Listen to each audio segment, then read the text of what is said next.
Bonjour à tous et bienvenue sur ce podcast. Mon nom est Clément Marianne et avec mon acolyte Franck Poirot, on vous emmène à la rencontre des entrepreneurs d'outre-mer. On vous propose de parler d'entreprise, d'innovation, d'investissement, d'indépendance, à travers le témoignage de femmes et d'hommes créoles qui ont eu l'audace de se lancer. Nous échangerons avec eux sur leur parcours, leurs succès, mais aussi leurs erreurs, leurs échecs et de la particularité d'entreprendre dans les DOM. Allez, c'est parti, on vous emmène avec nous. Dans cet épisode, on part à la rencontre de Gilles Reynaud. Gilles est à la tête de René, une enseigne de sandwicherie et pâtisserie très connue en Guadeloupe et en Martinique. On reviendra ensemble sur l'historique de cette entreprise familiale et on verra comment ils sont en train de passer d'une entreprise historique à un modèle de franchise. Tout ça sans perdre l'âme, les recettes et l'esprit de famille qui ont fait la réputation de l'enseigne. Alors, bienvenue dans ce nouvel épisode du podcast des entrepreneurs d'outre-mer. Et aujourd'hui, on a la chance d'élargir un peu notre horizon géographique puisqu'on a la chance d'accueillir notre tout premier entrepreneur qui a son business basé en Guadeloupe. 971 représente aujourd'hui. On a la chance d'accueillir Gilles Reynaud. Gilles, comment ça va? Bonjour Franck, bonjour Clément, ça va très bien, merci. Et Clément, comment ça va? Alors moi ça va bien et le thème de cette interview me donne déjà faim là. Ça donne faim, ça met en appétit. Et aux Antilles, là, il est 10 heures, c'est l'heure du goûter. À La Réunion, il est 18 heures, c'est l'heure du goûter aussi. Et on est pile poil dans le thème.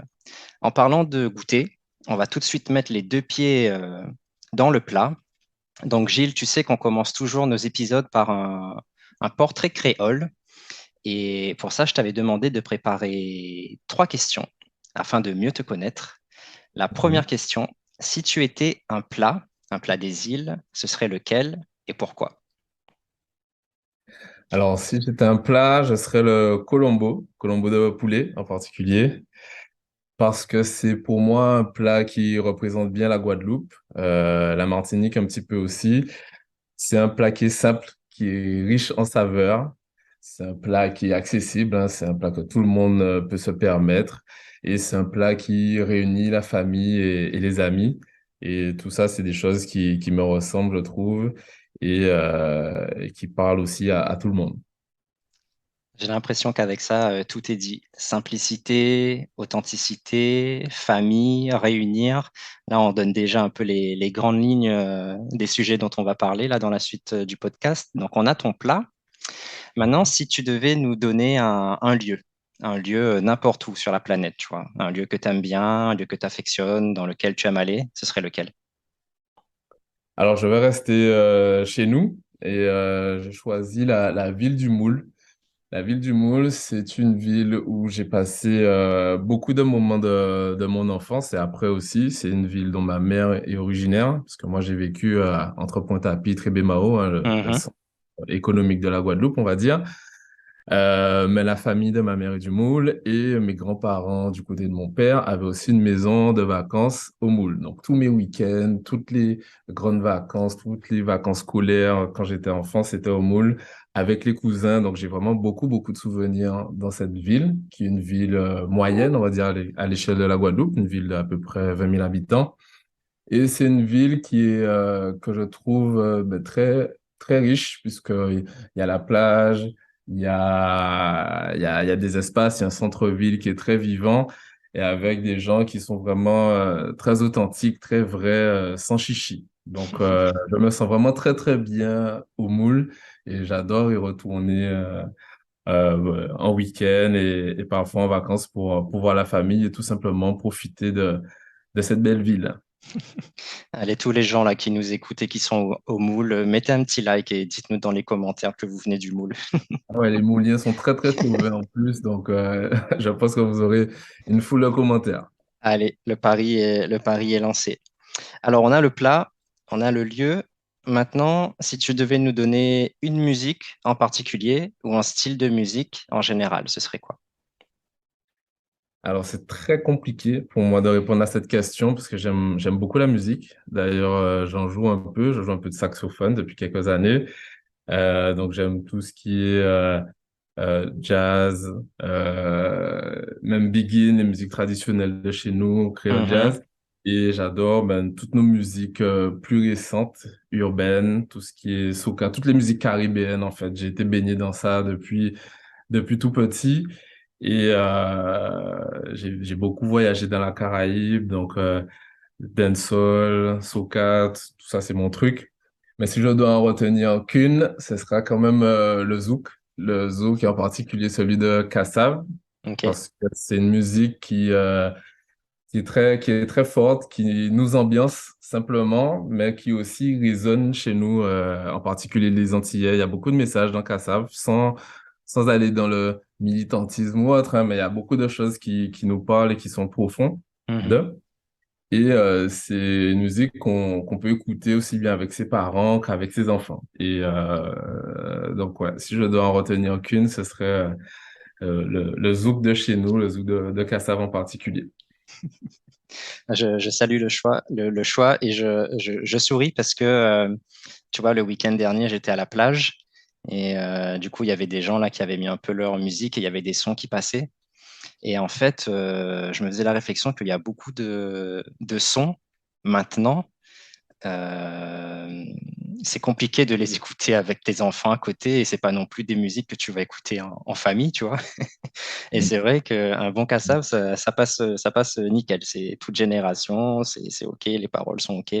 Donc, ouais, je salue le choix. Je voudrais revenir, rebondir là-dessus, parce que je trouve que le zouk, c'est assez incroyable, parce que c'est une musique qui est à la fois assez récente et à la fois très établie dans la culture, et pas que antillaise finalement, dans la culture française de manière globale, et qui influence en fait beaucoup de choses, et qui, enfin beaucoup de musique actuelle, et qui traverse les époques sans aucun mal. Il y a qu'à voir, bah, tu vois, les sons actuels qui sont aujourd'hui très, enfin qui ressemblent beaucoup au zouk, en tout cas qui sont quand même assez influencés par ces sonorités-là. Si on prend l'exemple de, tu vois, de l'artiste francophone la plus écoutée dans le monde, qui est Aya Nakamura, euh, on aime ou on n'aime pas, tu vois, mais ce qui est indéniable, c'est que sa musique traverse les frontières et les époques.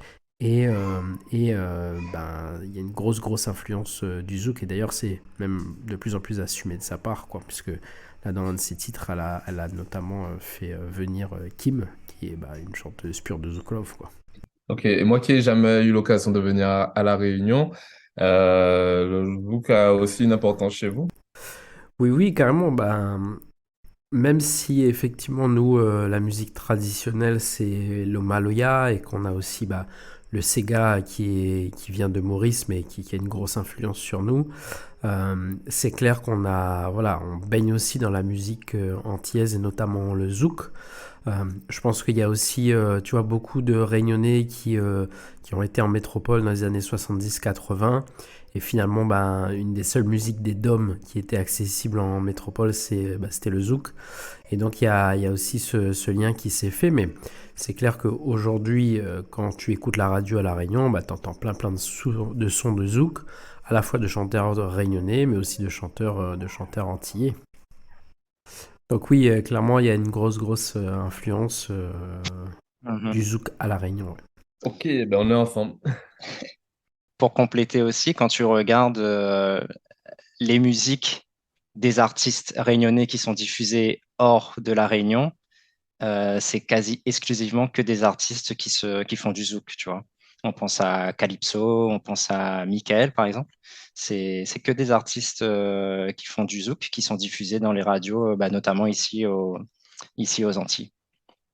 On a ouvert une belle parenthèse là de musique, mais c'est intéressant de voir comment la musique est un dénominateur commun entre entre nos différents territoires. Bon, Gilles, moi j'aimerais qu'on refasse un peu le focus sur toi. On a Ouais. fait ton portrait créole, mais Mhm, on aimerait savoir un petit peu plus sur qui tu es, qu'est-ce mhm, que tu fais, c'est quoi ton parcours, donc dans les grandes lignes, Est-ce que tu peux nous résumer un peu toutes les grandes étapes de ta vie qui t'ont emmené aujourd'hui au micro du podcast des entrepreneurs d'outre-mer? Ok. Bon, ben, aujourd'hui, moi, j'ai 38 ans. Je suis marié à une charmante femme qui s'appelle Audrey et j'ai deux belles filles de 4 ans et 1 an. Moi, j'ai une histoire peut-être un peu particulière. J'ai eu la chance de baigner dans une famille d'entrepreneurs. Ma grand-mère a créé avec son mari à l'époque l'enseigne René, qui est très connue en Guadeloupe, une sandwicherie-pâtisserie, par la suite reprise par mon père, qui lui-même a créé aussi une activité d'informatique avec la société GIG, qui propose des logiciels de gestion pour les collectivités des Antilles Guyane.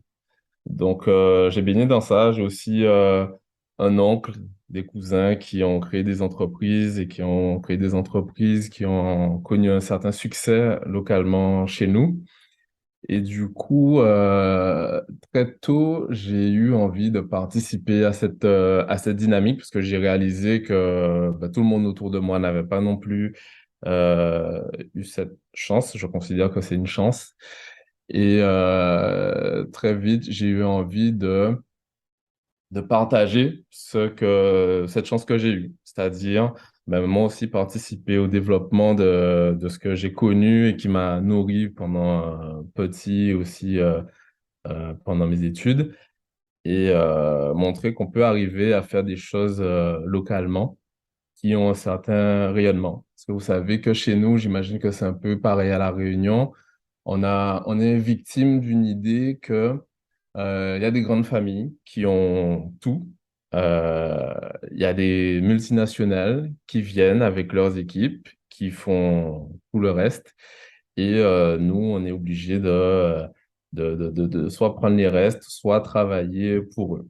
Et ayant connu autre chose dans mon environnement familial, j'ai toujours voulu en fait lutter contre cette idée qui est une certaine part de réalité. Hein. Je vis pas dans un monde de bisounours.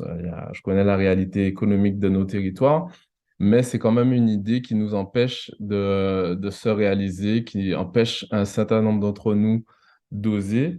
Et du coup, j'ai toujours voulu participer à ça, au développement d'entreprises purement locales qui travaillent en particulier avec des talents de nos territoires, des Antilles et peut-être un petit peu plus loin demain. Donc ça fait moi à peu près 13-14 ans que j'interviens dans cet univers d'entreprise familiale, Mhm. hein, GIG de René. Donc dès que j'ai fini mes études de commerce, j'ai fait l'INT Management à l'époque, donc une grande école située en banlieue parisienne. Donc après 3 ans et une majeure stratégie d'entrepreneuriat, je suis rentré dans l'entreprise de mes parents, d'abord GIG. Et puis 2 ans après, 3 ans après, mon frère, qui lui aussi a fait une école de commerce, est venu avec un projet de développement réseau de franchise de l'enseigne René. Et donc, c'est là qu'on a commencé à travailler ensemble et aujourd'hui, ça fait un peu plus d'une dizaine d'années qu'on développe cette enseigne et avec une certaine réussite au niveau de la Guadeloupe. Ça a toujours été une évidence pour toi de reprendre un peu, de travailler dans les entreprises familiales, ou est-ce qu'il y a un moment donné où tu as voulu faire autre chose peut-être? Si tu veux, ça a toujours été en moi. Parce que je pense que sans nous y contraindre, sans nous y forcer, nos parents nous ont toujours proposé, ben, ou c'est même nous qui avons voulu, pendant les grandes vacances, aller faire des petits jobs dans la pâtisserie pour avoir un petit peu d'argent de poche et fonctionner pendant les vacances. Et c'est comme ça qu'on a développé, je pense, ce goût de l'entreprise, ce goût de travailler pour pouvoir réaliser des choses.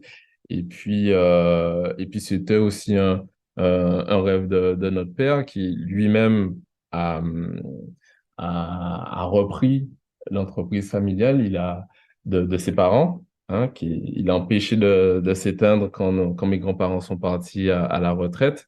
Et donc, c'est aussi comme un passage de témoin, une continuité. Et ça s'est fait de façon vraiment tout à fait naturelle et voulue parce que j'ai été aussi conscient et très animé de ben, comment les gens aiment cette entreprise et voudraient aussi la voir aller plus loin. Donc, c'est un ensemble de choses qui ont fait qu'aujourd'hui, depuis une dizaine d'années, c'est avec grand plaisir qu'au quotidien, je développe ça avec mon frère et notre équipe.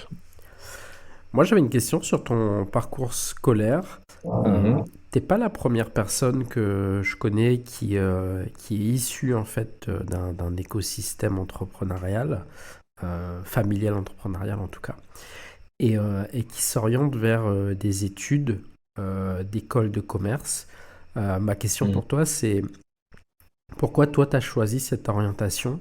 Est-ce que tu avais identifié des points sur lesquels tu as pensé voilà, qu'une formation plutôt orientée école de commerce pourrait t'apporter des choses en plus, des choses peut-être complémentaires, ou aller plus loin dans des domaines que tu voyais toi au quotidien, de par ton environnement familial? Pourquoi tu as choisi, tu vois, ce parcours-là?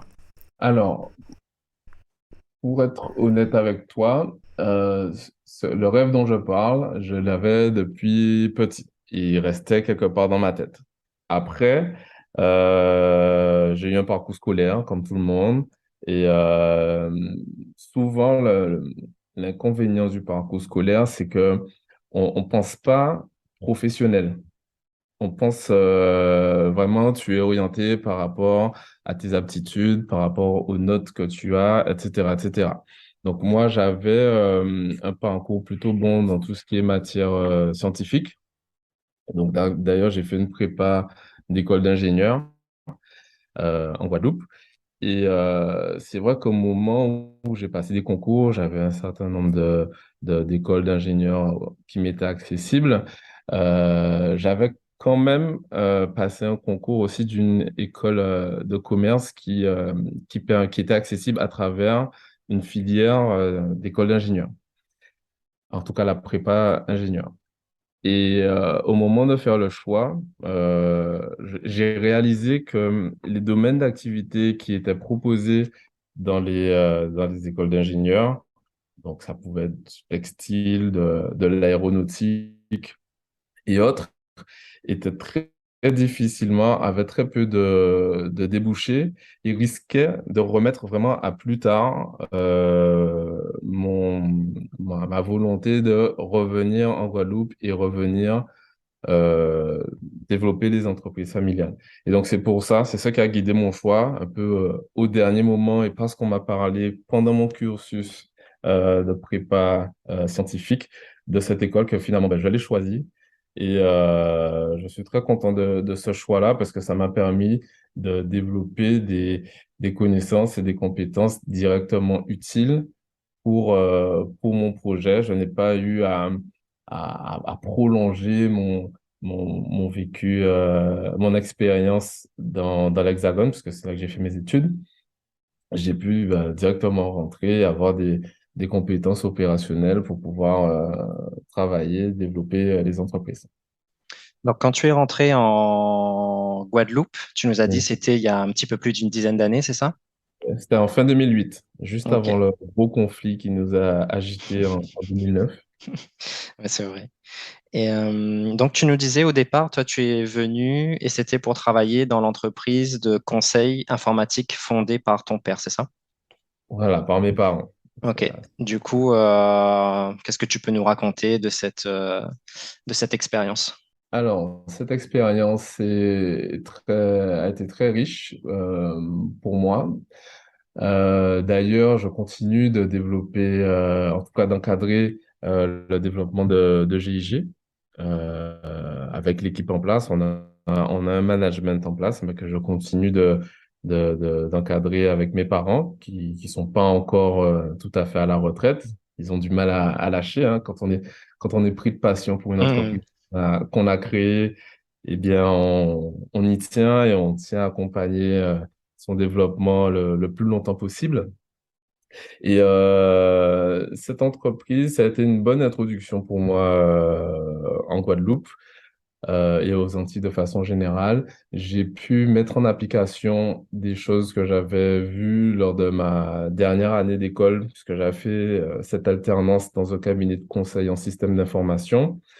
Et donc, il y a pas mal de choses, de méthodes que j'ai apprises à ce moment-là et qui m'ont permis d'améliorer certains process, certains outils et globalement l'offre de GIG. Ok. J'ai organisé un certain nombre de choses et j'ai développé aussi certaines compétences euh, de prise de parole en public, puisqu'on a organisé pas mal d'événements, de manifestations commerciales où on présentait les logiciels aux différentes collectivités de Guadeloupe, Martinique et de la Guyane également.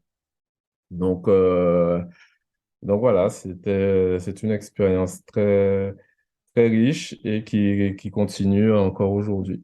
Et donc, si tu veux, là, c'était plus mes parents qui étaient aux commandes de la société à ce moment-là. Et moi, je suis arrivé un peu comme un intrapreneur pour dynamiser ce que je trouvais qui méritait de l'être. Euh, on a essayé de diversifier certaines activités euh, avec plus ou moins de succès. Donc, ce qui a marché, on a arrêté. On a poursuivi. Ce qui n'a pas marché, on a arrêté. Mais voilà, c'était très, très intéressant de rentrer à 23 ans, 24 ans et bousculer un petit peu cette entreprise qui avait été créée dans les années 80. Ouais, effectivement, j'ai regardé votre site GIG Conseil. On voit qu'il y a un panel assez riche de solutions et de services qui sont proposés aux collectivités. Et c'est la question que j'allais poser, mais tu as déjà un petit peu répondu. C'était justement toi avec cet œil neuf de par ta génération, cet œil compétent de par ta formation, voir qu'est-ce que tu avais pu amener dans cette entreprise qui était déjà fondée depuis quelques années. Tu as déjà pas mal répondu. Euh, Moi, tu sais, pour ce podcast, je voulais vraiment qu'on parle de cette fameuse boulangerie, Mhm. cette chaîne de boulangerie, René. Et tu vois, au début, tu t'excusais de pas trop connaître la musique de La Réunion. Moi aussi, à mon tour, je vais m'excuser de pas trop connaître les boulangeries, sandwicheries de Guadeloupe. Mais il y a un truc qui m'a marqué le jour où on s'est rencontrés à cet événement de networking. Mhm. Et quand tu t'es présenté comme étant la personne qui gère les sandwicheries, boulangeries René, on était en Martinique et je voyais que 100% des personnes non seulement connaissaient la marque René, mais aussi étaient complètement fans, quoi. Étaient complètement fans des produits, disaient que c'était super bon et tout. Donc moi, ça m'a beaucoup intrigué. Donc à nouveau, merci d'avoir accepté après mon invitation avec Clément aussi pour parler de ça. Donc tu nous as rapidement dressé le portrait. J'aimerais qu'on revienne un peu tout d'abord sur la genèse, tu vois, la Mhm. genèse de cette boulangerie. Tu nous as dit que toi-même, tu viens d'une famille d'entrepreneurs. Tes parents sont entrepreneurs, tes grands-parents sont entrepreneurs. Si on remonte un peu dans l'arbre généalogique, Mhm. est-ce que tu sais, toi, dans l'histoire familiale, quelles sont peut-être les raisons qui ont poussé tes grands-parents à fonder cette première sandwicherie-pâtisserie? Alors, c'est des raisons d'abord économiques. Mhm. Alors, juste déjà pour préciser, on n'est pas une boulangerie. C'est-à-dire qu'on ne vient pas acheter de pain chez nous. C'est vraiment une sandwicherie. Ok, On fait du snacking, sandwich, pâtisserie, des salades. Si tu veux, c'est un peu brioche dorée à l'antillaise, pour caricaturer un petit peu. j'aime bien. C'est juste pour pouvoir visualiser un petit peu. Donc, les raisons qui ont poussé, c'est mes grands-parents dans le Pointe-à-Pitre des années 60, avaient 7 enfants ensemble. Il n'y avait que mon grand-père qui travaillait à l'époque. Et donc, ma grand-mère, fin de trentaine, début de sa quarantaine, cherchait à compléter les sources de revenus de la famille. Et c'est vrai que Mhm. depuis plus jeune, elle nous a raconté qu'elle aimait elle aimait faire des choses, elle aimait cuisiner des choses, elle aimait préparer des petites choses. Mais jusque-là, sans prétention, sans aspects commerciaux. Et puis un jour, elle a décidé de se mettre à vendre ce qu'elle faisait. Donc, elle envoyait une marchande avec un panier dans les rues de Pointe-à-Pitre. Et ça a eu un tel succès à ses débuts que quelques années après, on a cité une amie à elle, l'a incité à s'installer, lui a proposé de pouvoir se porter garant pour un prêt. Et c'est là qu'elle a fait un petit prêt à l'époque, je ne pourrais pas dire le montant, mais c'est quelque chose qui représente pas grand-chose aujourd'hui. Je pense que ce serait équivalent de moins de 3 000 euros, mais juste de quoi pouvoir acheter quelques matériaux que mon grand-père puisse fabriquer le bar, fabriquer la première vitrine lui-même et acheter un petit peu de matériel. Entre-temps, elle est aussi allée faire une formation avec un fournisseur de matières premières, hein, de farine ou de margarine, où elle a appris à faire des pâtés, notamment le fameux pain de nos sandwichs actuels qui n'a jamais changé depuis qu'il a été lancé dans les années 70. Donc, on fait toujours le même pain qu'on fait toujours nous-mêmes dans notre labo. Aujourd'hui, on a un labo Ok. centralisé, mais on a gardé les mêmes recettes. Et je pense que c'est ça que les gens ont apprécié chez René, c'est le goût qu'elle a mis dans les produits. Le but de ma grand-mère, et ça elle le dit en souriant, mais avec une certaine assurance, hein, une certaine vérité, c'est que il fallait que ce qu'elle fait, ce soit meilleur que tout le reste des marchands ou des boulangers Mhm.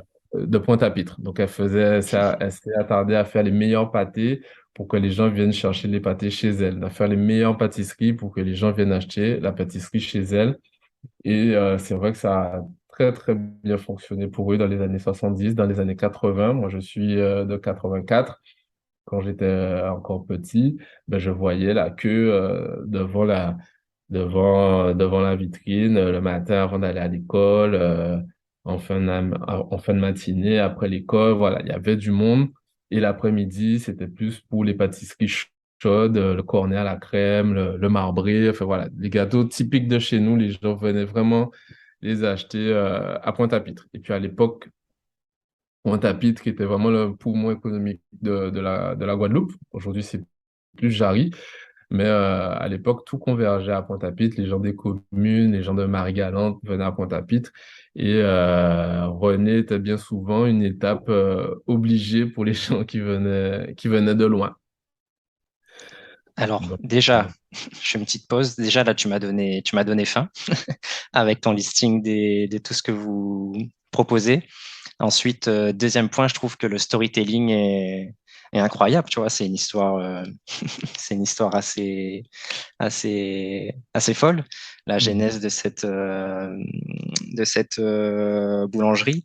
Et puis, troisième point, ouais, juste pour revenir tu vois, sur ces influences entrepreneuriales. Effectivement, je pense que quand tu es jeune enfant et que tu vois qu'il y a une boulangerie tenue par tes grands-parents, qu'il y a plein de clients et que tu le dis toi-même, une espèce d'étape incontournable dans la vie de Pointe-à-Pitre, forcément, ça t'influence d'une manière ou d'une autre. Et toi, je pense que ça t'a plutôt bien influencé. Donc, on commence avec une première boulangerie. Pardon. En fait, je dis boulangerie parce que comme quand on s'est rencontrés, tu m'avais parlé justement que vous faites vous-même votre pain, tout ça, ça m'est resté en mémoire. Je reprends. Vous démarrez avec cette première sandwicherie slash pâtisserie slash saladerie, c'est ça? ouais. Voilà, c'est À notre petit Pointe-à-Pitre. restaurant. Ouais. Ok.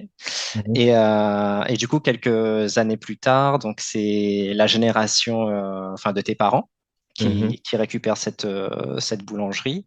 Aujourd'hui, les boulangeries René, vous avez d'établissements? Alors aujourd'hui, il existe 9 établissements sur la Guadeloupe. Il y en a 2 qui sont détenus par des oncles à nous. Un qui est au nom de notre père, et les autres, c'est Carl et moi, qui entre 2012 et 2021, les avons ouverts au fur et à mesure. Donc, mais je vais quand même revenir rapidement sur l'histoire, Mhm. puisque si René existe aujourd'hui, c'est parce qu'il y a, entre ce que c'est aujourd'hui et l'époque de mes grands-parents, il y a eu l'intervention de notre père qui n'a pas voulu que ça ferme quand nos grands-parents sont partis à la retraite. Et c'est un vrai sujet pour les entreprises. Alors, je pense partout dans le monde, mais en particulier chez nous la question de la transmission.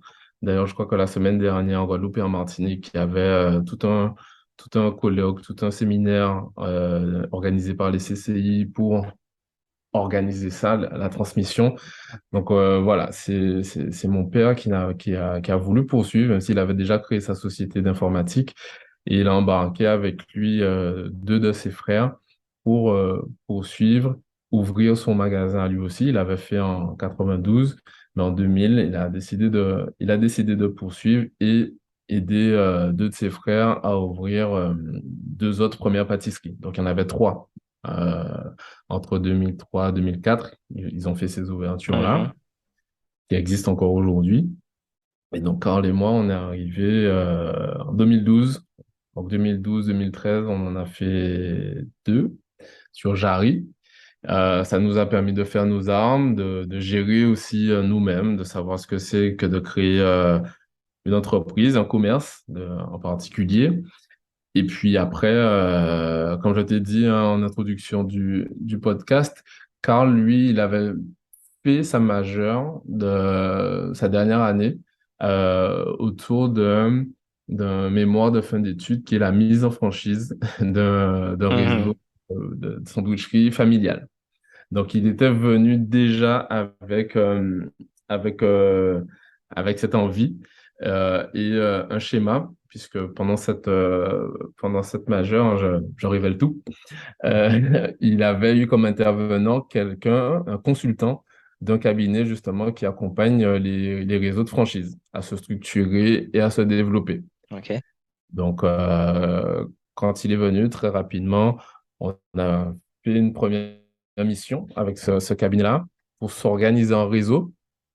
C'est là qu'on a modernisé un petit peu, revu la charte architecturale, documenté nos procédures, changé certaines choses, améliorer l'offre pour qu'elle soit un peu plus commercial encore, mais toujours en gardant l'esprit initial, les produits authentiques, les produits aux saveurs antillaises. Et donc, à partir de là, pour pouvoir se développer, on était très conscient qu'il nous fallait un laboratoire capable d'alimenter plus de boutiques.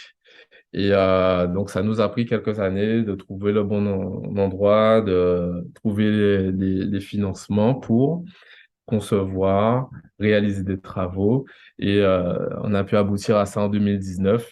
Et c'est ça qui nous a permis d'ouvrir par la suite, sur 2 ans, quatre autres boutiques qui portent le réseau à neuf aujourd'hui. Ok, alors je sens Clément qui bouillonne là, qui a envie de prendre la parole parce que on en discutait en préparation de cet épisode-là, de cet entretien avec toi, et on se disait Ouais. que gérer une boulangerie, c'est déjà quelque chose. Gérer plusieurs boulangeries, c'est déjà autre chose. Là, vous voulez partir, vous imaginez partir sur un réseau de franchise, donc c'est encore autre chose. Et je sais que Clément a toute une série de questions à te poser à ce sujet. OK. Ouais, t'avais vu que j'avais désactivé mon micro là, Franck. On est chaud là. Ouais, effectivement, c'est intéressant parce que j'ai pas mal de questions. Parce qu'en fait, finalement, on n'a jamais eu, tu vois, ce cas d'usage d'entreprise familiale. Mhm. Et moi, je suis très curieux de ça. Avant de revenir sur la franchise, moi, j'ai une question à te poser qui, je pense, intéressera aussi nos auditeurs. C'est, toi, quand tu découvres ce que c'est d'ouvrir un commerce, euh, c'est quoi les choses auxquelles tu t'attendais peut-être pas, les difficultés que tu as rencontrées et les conseils que tu pourrais donner aux gens qui souhaiteraient ouvrir, tu vois, aujourd'hui un commerce de bouche. Parce que je sais qu'il y a beaucoup de gens, en tout cas à La Réunion, et je pense que c'est un petit peu global, qui souhaitent se lancer, tu vois, dans ce domaine, que ce soit via un restaurant, via une pâtisserie, boulangerie. Les sujets se recoupent un peu, tu vois. Quels sont, quels ont été pour toi les apprentissages et les conseils que tu pourrais donner aux gens qui souhaiteraient se lancer dans ce secteur d'activité? Alors, j'ai eu beaucoup de chance. Carl et moi, on a eu beaucoup de chance. Carl, c'est mon frère, hein, avec qui je bosse depuis le début. La chance d'avoir été accompagné et mentoré en quelque sorte, hein, c'est le terme qu'on utilise beaucoup aujourd'hui, par nos parents. Parce que eux, ils avaient commencé à gérer eux-mêmes depuis 92, donc 20 ans avant que nous, on commence. Et donc, on a pu bénéficier de toute leur expérience.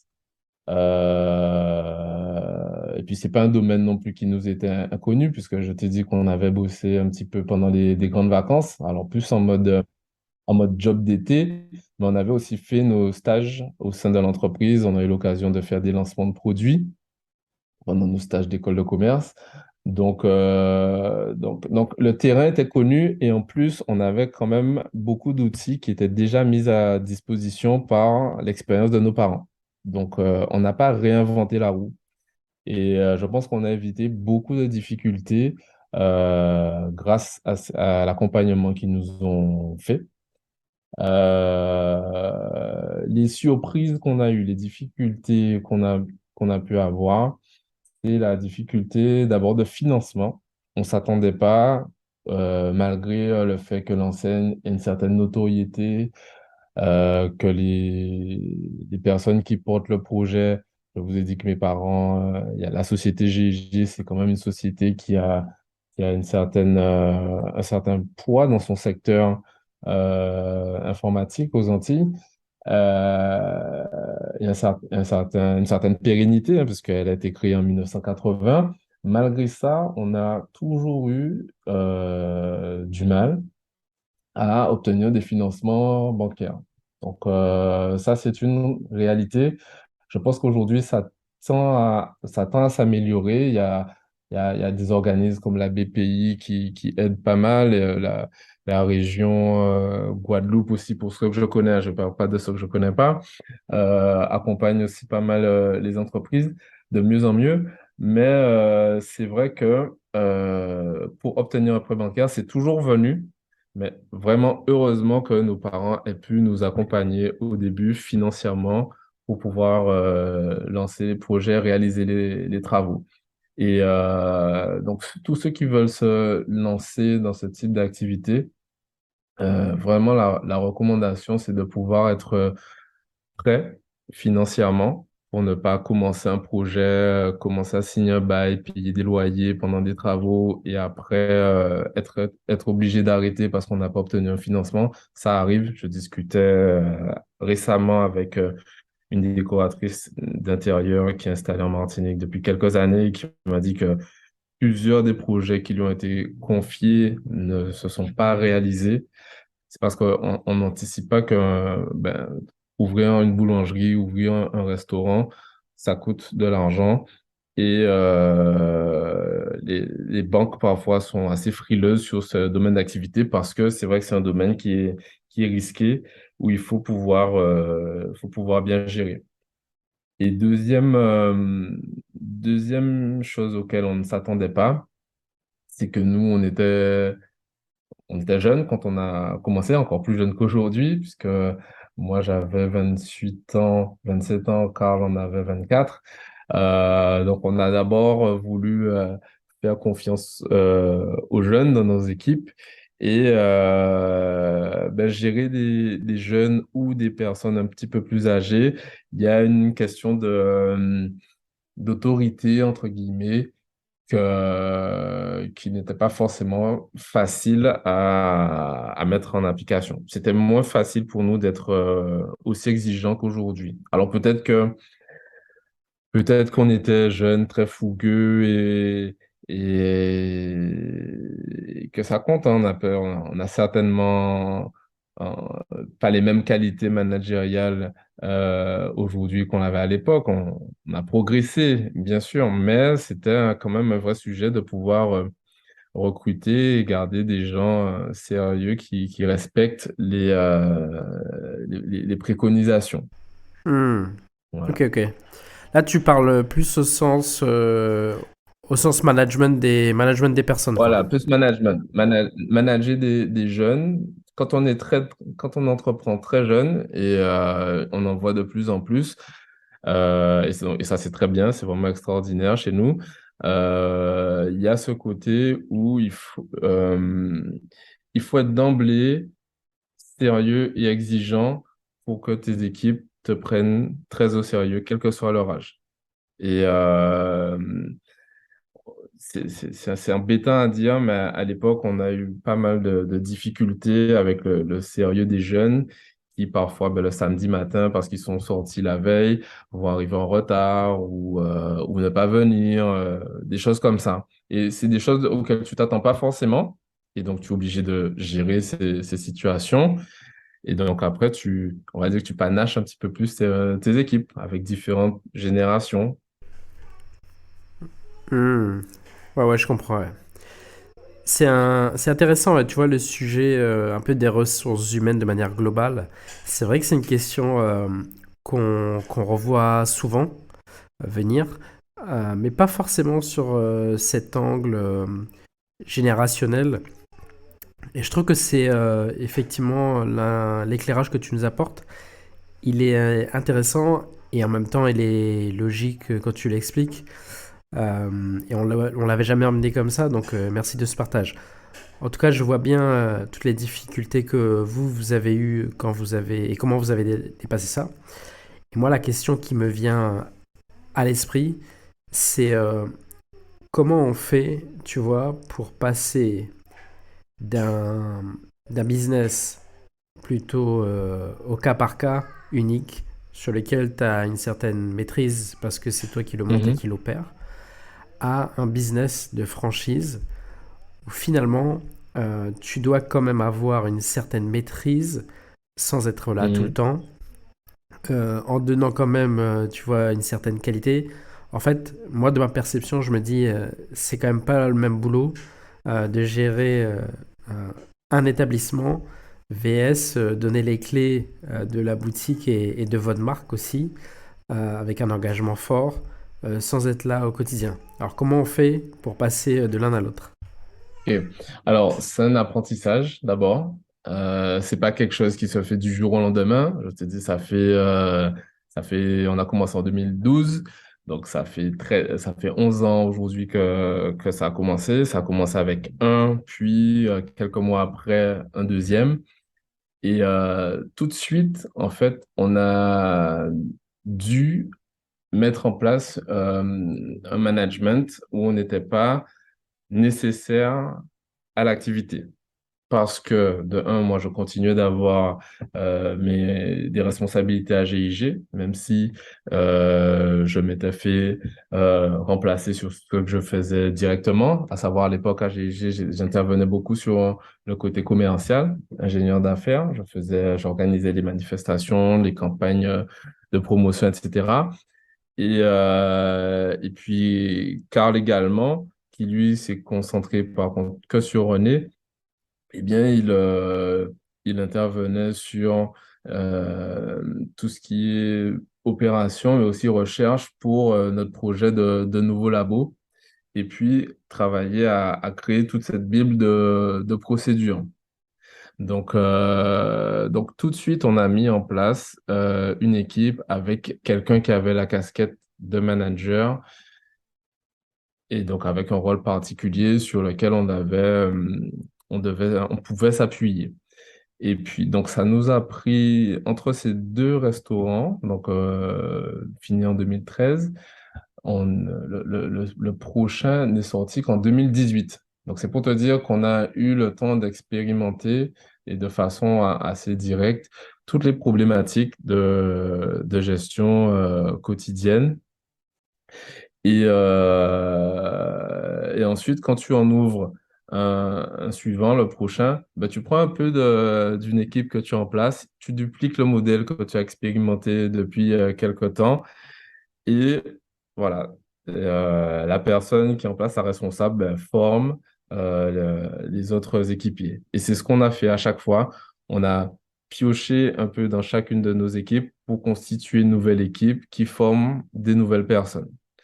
Donc, ça a l'air simple, dit comme ça. Le principe est simple. La réalité n'est pas forcément simple, mais c'est un principe qui nous a permis quand même à chaque fois d'avoir une structure de personnes formées à partir de laquelle on a pu évoluer. Et c'est aussi une façon de reconnaître certains de nos salariés qui commencent équipiers, qui ensuite sont promus adjoints, puis responsables d'unité. Le développement permet aussi de créer des opportunités pour nos collaborateurs. Ça veut dire que la personne, tu vois, imaginons moi j'achète la franchise, Mhm. ça veut dire qu'il y a aussi des gens qui sont actuellement dans un de vos magasins qui pourront venir travailler pour moi justement pour faire ce transfert-là, c'est ça? Alors, non, là, je t'avais expliqué notre évolution. Comment on a fait? Qu'est-ce qui a fait qu'on a réussi à pouvoir gérer plusieurs? Et donc, c'est un système de management qu'on a créé d'abord avec deux, puis trois, puis quatre. Et quand on commence à avoir quatre, ah ben, on se rend compte qu'il faut tourner sur tous les sites. Et on n'a pas forcément la possibilité de le faire nous en direct. Parce qu'en parallèle, on gère notre entreprise, notre projet de laboratoire qui démarre en 2016 pour finir en 2019. Donc, il y a des travaux à superviser, etc. Énormément de choses à faire. Donc, on met en place, on avait une assistante qualité qui a commencé en stage chez nous, mais qui faisait très, très bien ce job de suivi de la qualité sur nos boutiques. Et on s'est dit, bon, ben, si elle est capable de suivre des procédures de qualité, elle peut aussi suivre des procédures de management, d'organisation du point de vente, voilà, d'organisation et de respect des procédures, de respect du concept.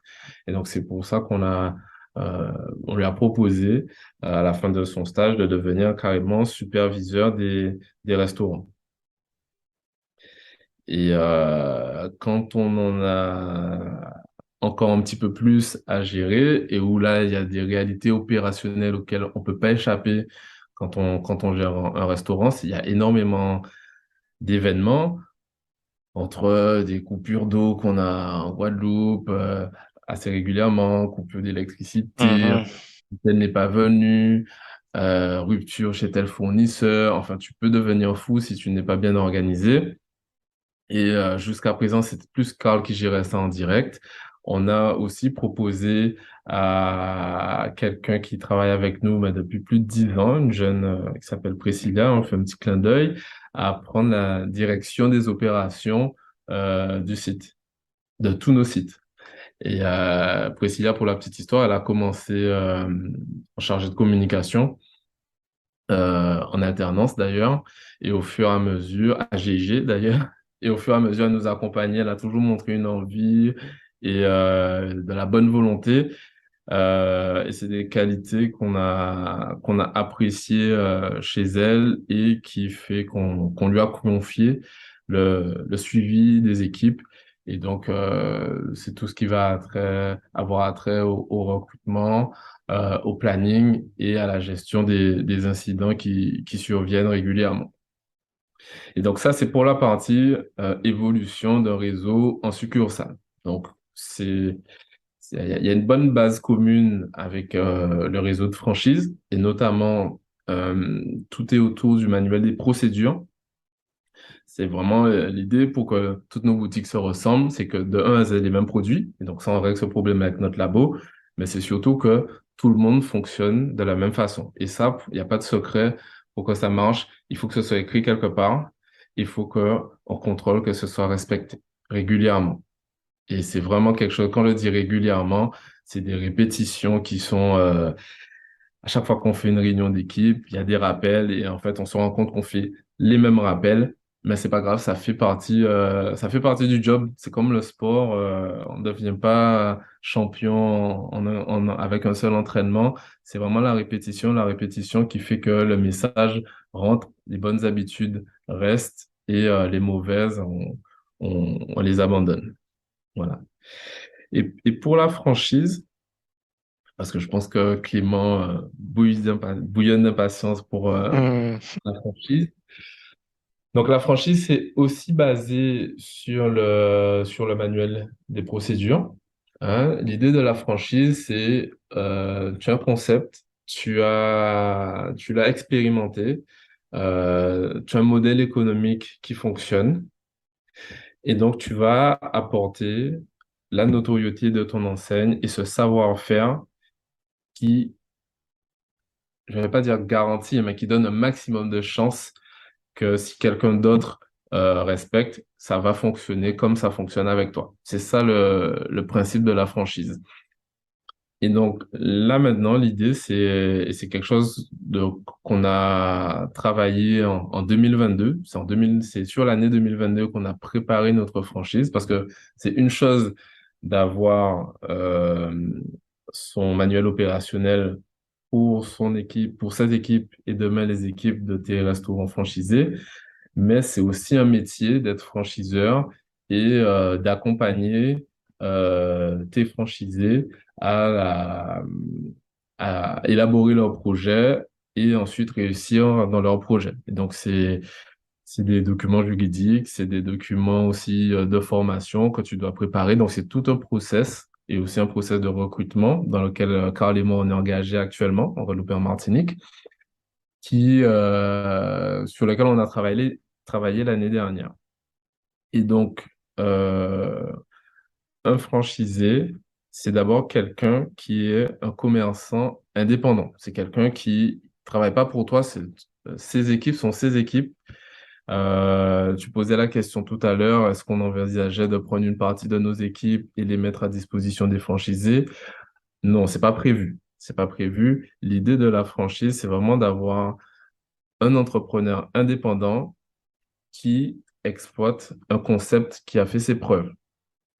Et donc, nous, ce qu'on va apporter aux franchisés, c'est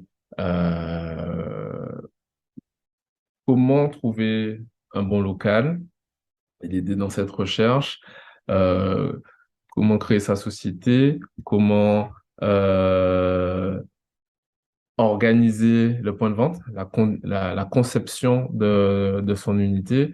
Ensuite, ben, comment réaliser les travaux, à qui s'adresser pour pouvoir ben, faire des plans qui respectent notre charte.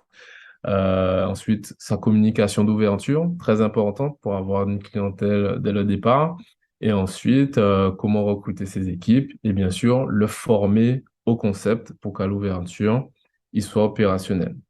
Donc, c'est tout un ensemble d'actions, d'activités qu'on a expérimenté depuis 10 ans. Euh, donc, c'est ça l'intérêt de la franchise, c'est de pouvoir bénéficier de toute cette expérience et la notoriété de l'enseigne, qui se manifeste aussi ben, parce que les gens connaissent. Franck en parlait tout à l'heure, les gens qui ont connu René, bon, ben, ils en parlent et ils ont envie d'y aller. Et c'est aussi ben, notre présence sur les réseaux sociaux qui donne une image dynamique et actuelle de l'enseigne. Ah, c'est hyper intéressant, ouais. Moi, ce que je trouve assez incroyable dans ce modèle de franchise, c'est que en gros, tu arrives à scaler une activité qui à la base est un business physique et on pourrait se dire bah ça peut être limité ou en tout cas peut-être les perspectives d'évolution peuvent être compliquées. En tout cas, si tu veux faire un gros passage à l'échelle, et je disais à Franck en préparation que moi, quand tu me parles de franchise, hum, j'ai tout de suite en tête bah, McDonald's, tu vois. Et Et ce film, The Founder, je sais pas si tu l'as déjà Mhm, vu, où en gros, bah, c'est l'histoire de McDonald's. Et moi, une question que j'avais pour toi, c'est, on voit dans ce film qu'il y a le McDonald's original, le premier, qui est tenu par deux frères, je crois que c'est ça. mhm. Et après, quand il passe en franchise, il y a quand même tout un chamboulement qui s'opère. Et même le business model, c'est pas exactement la même chose, tu vois. Et c'est là où ils passent d'un business model où ils font la location de leur terrain à leur franchisé, ce qui est assez malin finalement en termes Mhm. d'entrepreneuriat. Est-ce que vous, c'est un peu pareil, dans le sens où le business model est différent ou, et est-ce que du coup ça vous a demandé de vous réadapter en termes de posture entrepreneuriale? Est-ce que tu as des passerelles où finalement c'est à peu près la même chose que ce que vous faisiez avant, quoi? Alors, c'est sûr que l'intérêt de la franchise, c'est de pouvoir développer à plus grande échelle et plus rapidement. Parce que quand tu ouvres, bah, à chaque fois, c'est un investissement assez lourd. Un restaurant, et quand tu additionnes toutes les dépenses, les travaux, le matériel, les loyers avant ouverture, etc., c'est une enveloppe autour de 400 000 euros. Et donc, à chaque fois, tu endettes ta société ou ton groupe pour chaque fois que tu veux faire une unité. Et ça te mobilise beaucoup humainement, parce qu'on ne fait pas ça n'importe comment. Il faut que tout soit fait très correctement pour que ça avance. Donc, l'idée de la franchise, c'est effectivement se dire que ce travail que j'avais l'habitude de faire tout seul sur plusieurs mois, je peux travailler avec des gens qui sont aussi capables que moi, aussi dynamiques que moi, qui vont, eux, investir. Et donc, je vais pouvoir recréer de nouvelles unités sans que ça pèse sur mon endettement et toutes les contraintes que ça peut avoir. Je peux développer de façon assez large mon enseigne sans alourdir de trop mes équipes. Parce que je vous ai raconté tout à l'heure ce que ça nécessitait quand même de gérer ne serait-ce que de superviser moins d'une dizaine de sites aujourd'hui. On est obligé d'avoir responsable des opérations, superviseur, responsable de chacune des boutiques, etc. Donc, c'est assez lourd, mais c'est nécessaire hein, pour que ça puisse fonctionner correctement. Voilà. Et donc, la franchise, ça te permet de développer tout autant sans que ta structure humaine et financière s'alourdisse de trop. Donc, c'est ce qui nous rapproche de la première couche, on va dire, du modèle McDonald's, entre guillemets, de franchise. Après, on n'est pas aujourd'hui dans la même stratégie immobilière que McDonald's. On est qu'à nos débuts, hein, d'ailleurs. C'est vraiment 2023, c'est la première année où on recherche de façon effective des franchisés. On a fait nos premières campagnes au mois de février. Là, on a la chance d'avoir quelques candidats qu'on accompagne, surtout sur la Guadeloupe, et on croise les doigts pour que les choses puissent aboutir prochainement. Donc, si tout se passe bien, on pourra avoir nos premiers franchisés, notre première expérience réelle de franchisé en cours d'année 2023. Et donc, il y a encore beaucoup de choses qui peuvent se passer en termes stratégiques. Donc, on vit sur des territoires où la réalité immobilière est pas forcément facile. Trouver un bon emplacement, c'est assez rare. Et donc, on veut pas fonder notre développement sur simplement une stratégie immobilière. Nous, c'est vraiment l'important pour nous, c'est de trouver un emplacement avant de se dire que on sera propriétaire du lieu et qu'on va louer l'espace à nos franchisés. On se focalise vraiment pas là-dessus. Nous, ce qu'on veut, c'est vraiment permettre à nos franchisés de trouver un bon emplacement qui va leur garantir une activité. Et franchement, l'intérêt de la franchise, il faut que ce soit gagnant-gagnant. Il faut que ce soit gagnant pour le franchisé qui va mettre quand même une partie de ses économies ou de ses investissements sur cette opération. Il va devoir mouiller le maillot pour que ça fonctionne. parce que ça fonctionne pas tout seul. Tu fais des travaux, mais tu as aussi une équipe que tu dois recruter, que tu dois animer au quotidien pour que l'accueil du client, la mise en place des produits soit irréprochable. Et c'est ça la condition de succès d'un restaurant. Donc, voilà, l'idée, c'est d'avoir quelque chose de gagnant-gagnant pour pour le franchiseur et le franchisé. Donc, notre modèle, c'est un peu classique avec un droit d'entrée qui représente en fait le droit d'accès à la marque et sa notoriété, des royalties pour que l'enseigne puisse continuer d'évoluer. Et donc, ça, pour financer notre équipe, hein, notre équipe de management et de communication. Et la particularité qu'on a, l'avantage qu'on a avec René aussi, donc c'est un avantage pour nous, franchiseurs, mais aussi quelque part pour le franchisé, c'est d'avoir des produits qui sortent de notre laboratoire et ça permet d'avoir une unicité du goût, hein, des produits dont que nos clients apprécient depuis longtemps. Mais ça permet aussi au franchisé, l'avantage pour lui, c'est d'avoir facilement accès à ce goût-là et ne pas avoir besoin de compétences spécifiques. Un franchisé René n'aura pas besoin de recruter de boulanger ou de pâtissier parce que ça complexifie encore plus la démarche de recrutement. Mhm.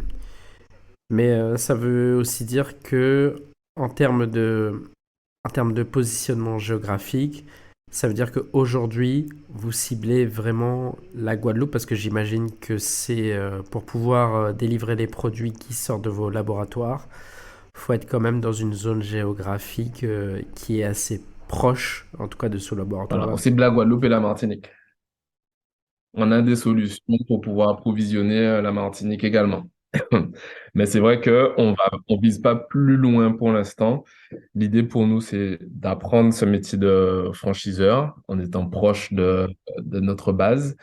Parce que on est aussi très attaché à nos territoires. Je t'ai dit tout à l'heure que j'avais une petite famille.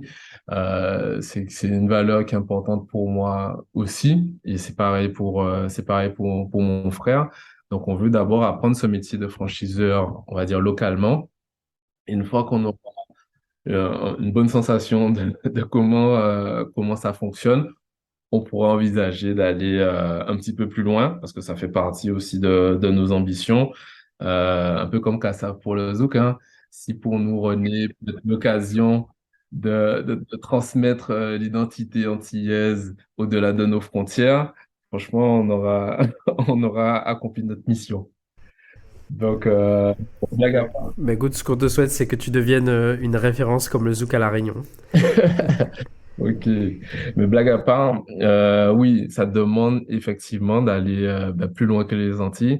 Ça demandera de créer un labo ou de travailler avec des laboratoires. Donc, si on parle de la France ou bien de la Réunion, soit on doit investir, et donc ça, c'est des projets qui prennent quand même un peu de temps, soit on travaille avec des gens à qui on confie nos recettes. Ça peut représenter un certain nombre de risques. Donc, on va y aller par étapes. On va d'abord apprendre à tout faire en termes de franchiseurs pour que demain, si on veut chercher des franchisés en France, parce que en France, il y a une communauté, mais aussi parce que les Antilles et la cuisine antillaise de façon générale a quand même une bonne image. On sera, on ira quand on sera prêt. Ouais, bien sûr. Chez nous à La Réunion, on dit tipa tipa, quoi. Mais effectivement, c'est ça. Et je trouve que c'est vraiment intéressant de voir. Tu vois, on pourrait des fois penser que, comme toi, tu viens déjà d'une famille d'entrepreneurs, on pourrait penser que vous auriez pu vous dire, bah, ok, on a un business qui tourne, qui a déjà fait ses preuves, etc. Et pourquoi pas continuer à la reprise. Et je trouve intéressant de se dire, on a une approche itérative de comment on va plus loin en fait. Et souvent, on sous-estime un peu cet aspect de l'entrepreneuriat. En tout cas, on n'en parle pas beaucoup. Du fait de dire, OK, quand tu as une boîte, il faut la faire bouger, avancer. euh, Parce que aussi, une boîte qui stagne, en tout cas, moi, c'est ce que j'ai remarqué précédemment, c'est une boîte qui stagne, c'est jamais complètement bon parce que ça veut dire que finalement t'avances pas, tu vas pas chercher plus loin, de te renouveler, etc. Et je trouve que la réflexion dans laquelle tu es, en tout cas vous êtes avec ton frère et ta famille, c'est intéressant qu'on l'apprenne à ce moment-là pour voir comment vous voyez l'avenir et vous n'êtes pas en train de vous reposer entre guillemets sur vos acquis et vous essayez d'aller plus loin tout en ouvrant aussi ce que je trouve intéressant aussi deuxièmement, c'est tu ouvres aussi la possibilité à d'autres personnes de se lancer dans l'entrepreneuriat en limitant finalement un peu les risques. De dire tu te lances tout seul, c'est une chose. Là, tu te lances quand même avec une enseigne qui a un gros vécu, un background et un accompagnement. Je trouve que c'est une approche aussi intéressante qui permet de diminuer la barrière à l'entrée de l'entrepreneuriat. Donc voilà, Franck, je ne sais pas si tu voulais revenir sur quelques points. J'ai beaucoup parlé et merci de m'avoir laissé parler, mais vas-y. Je te remercie de poser la question. Je me demandais si j'allais reprendre la parole un de ces jours dans cet épisode. Alors moi j'ai une question. J'aimerais casser un mythe. Mhm. Tu vois, on a parlé un petit peu en off. Bon, je vais employer le mot de boulangerie pour les besoins de l'exercice. Quand Ok. on sait qu'on est beaucoup écouté par des gens qui travaillent dans le secteur de la tech, de l'innovation, des startups, etc. Et Mhm. quand on va voir notamment des banques et qu'on doit leur présenter un business plan, on arrive toujours avec des hypothèses dont on n'est pas sûr parce que justement, on est sur de l'innovation. Et une phrase qui revient assez souvent dans ce milieu-là des startups, c'est de dire ouais, on n'est pas sur un business model de boulangerie, tu vois. Donc Mhm. boulangerie ou sandwicherie, bref. Et tu vois, moi j'ai été très étonné de voir que, enfin, tu nous expliquais un peu les difficultés que vous aviez eues pour le financement là de cette nouvelle sandwicherie alors que vous avez de l'expérience, vous avez de la notoriété. Il y a aussi l'autre société qui permet de rassurer les banques, mais c'est quand même difficile. Du coup, d'un point de vue strictement, tu vois, financier, le business model euh, de la boulangerie ou d'un commerce de bouche de manière générale, est-ce que c'est si prédictible que ça?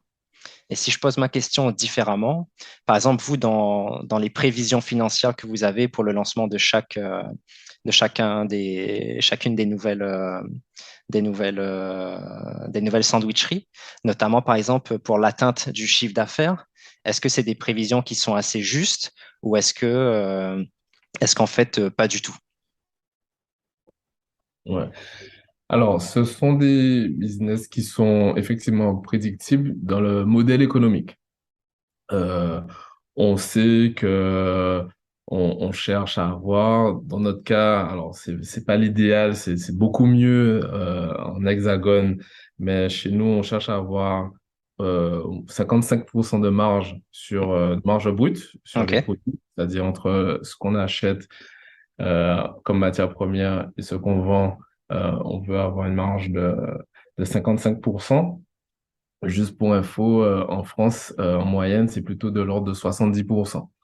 Mais voilà, on a des contraintes, comme vous savez. On peut pas vendre non plus un pain au chocolat à 2 euros aujourd'hui, même s'il y a l'Ukraine. Hmm, Donc voilà, si tu veux, la structure économique, on la connaît, on sait qu'aujourd'hui, notre masse salariale doit être à peu près 21% pour que ce soit rentable, etc., etc. On a nos limites, on va pas aller sur n'importe quel niveau de loyer non plus. On sait si tu veux, ça nous sert de garde-fou, en tout cas, OK. et d'objectif ou de limites à ne pas dépasser pour que ça fonctionne. Et c'est assez prédictif parce que effectivement, d'un jour à l'autre, tu auras à peu près le même nombre de clients sur un établissement. Alors, il y a forcément des périodes avec des meilleures affluences, mais ça aussi, c'est assez prédictible.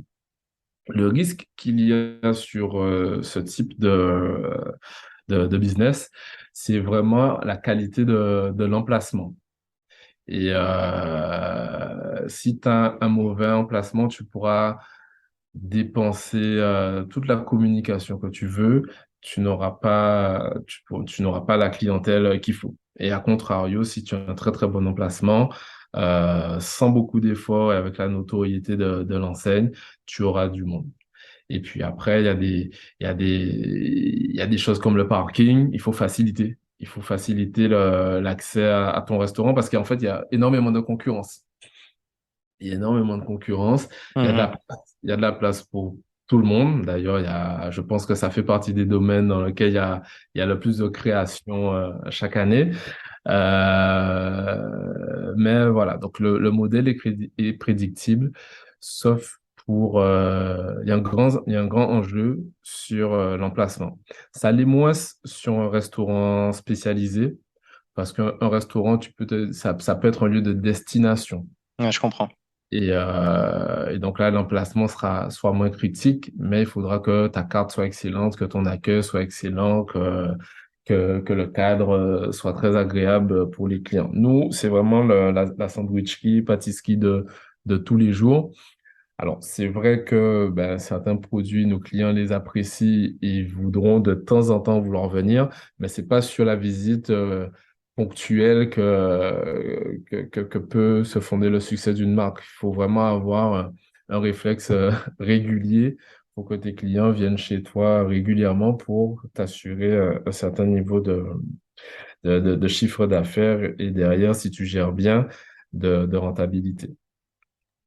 Ok, je te remercie, Gilles, d'avoir participé du coup à casser ce mythe. Donc, on comprend que le business model en lui-même est assez prédictible, mais qu'après, pour le chiffre d'affaires et le résultat, il y a beaucoup de paramètres qui rentrent en jeu, et notamment, tu parlais de l'emplacement et tu parlais aussi de la concurrence. Euh, Moi, j'aimerais terminer sur cette question un peu touchy, tu vois. Aujourd'hui, un entrepreneur indépendant qui voudrait bénéficier de la force d'un réseau et d'une franchise pour se lancer en Guadeloupe. Pourquoi est-ce qu'il irait choisir une franchise René plutôt qu'une franchise de boulangerie au national, par exemple? Ok, eh ben, merci Franck de me donner cette tribune parce que franchement, je vais répondre avec grand plaisir à cette question. Alors, déjà, un entrepreneur qui s'intéresse à René, s'il connaît René, euh, il sait que les gens seront naturellement attirés dans son restaurant. Parce que, bon, ben, c'est vrai que l'entreprise, elle a fait ses preuves depuis longtemps et encore aujourd'hui, on a de très, très bons niveaux de fréquentation sur notre territoire. Donc, l'attractivité de l'enseigne, elle est très forte sur la Guadeloupe. Et puis aujourd'hui, et ça depuis le Covid notamment, les gens ont de plus en plus envie d'entreprendre avec du sens. Et donc, c'est très bien d'entreprendre en franchise et je ne peux que recommander, même si c'est pas erroné, aux gens qui veulent se lancer de choisir une franchise parce qu'effectivement, ça permet d'avoir un cadre, ça permet de bénéficier d'une expérience et ça évite de se louper. Je crois qu'il y a 5 fois plus de chances de réussir quand on choisit une franchise que quand on recrée tout de A à Z. Et l'accompagnement des franchiseurs et de façon générale, ben, très Mhm. important pour réussir. Ce que nous, on a eu grâce à nos parents, ben, les autres franchiseurs, c'est ce qu'ils apportent en fait aux franchisés. Donc voilà, René ou pas René, j'invite vraiment les gens qui veulent entreprendre de considérer l'opportunité de la franchise.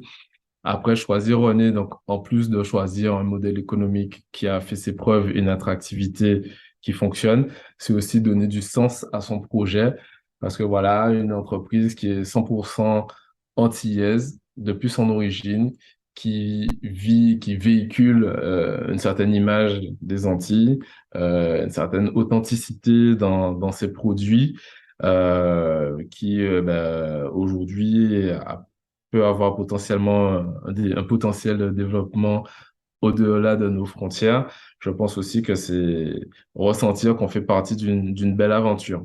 Et c'est vrai que dans des territoires où, j'aime pas trop le terme, mais on est un peu envahi de beaucoup de choses qui viennent de l'extérieur, et c'est normal, on vit dans un monde ouvert, ben, c'est quand même bien de se dire que ben, il y a des enseignes qui portent ce que nous sommes et qui font que ça pourra continuer d'exister pendant encore plusieurs années. Je trouve ta réponse magnifique, vraiment, vraiment très, très belle. Merci de l'avoir partagé avec nous. Gilles, en tout cas, merci pour toutes ces informations.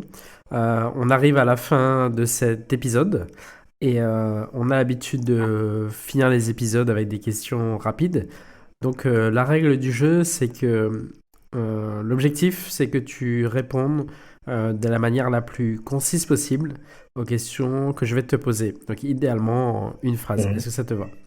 Ok, je vais essayer. Ok. La première question, c'est ça a été quoi ta plus grosse galère, tu vois, sur toutes ces années d'entrepreneuriat, et on a entendu qu'il y en a beaucoup. Si tu devais retenir une seule galère qui t'a marqué, ça serait laquelle et comment tu as fait pour la surmonter? Alors, la plus grosse galère, c'est vraiment de pouvoir boucler le plan de financement du laboratoire, du projet de laboratoire, parce que c'est un projet central pour notre développement, où il y avait du financement bancaire, de la subvention qui a tardé à arriver, et voilà, et de l'apport personnel, bien sûr.